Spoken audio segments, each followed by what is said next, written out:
I want to cover is my Samsung BeSpoke fridge. And this is more of a follow-up video. We're approaching having this fridge for 2 years, so I want to tell you about how it's going so far.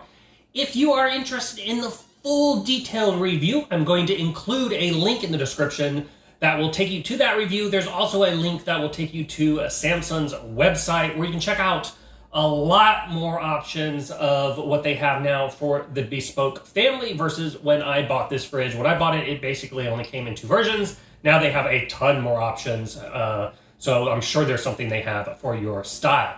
But let's go ahead and go into the things that I have learned over the years and give you my opinion on how well it is doing over time. So first off, right off the bat, I still absolutely love this fridge. It is doing great, and I've had no issues mechanically or anything like that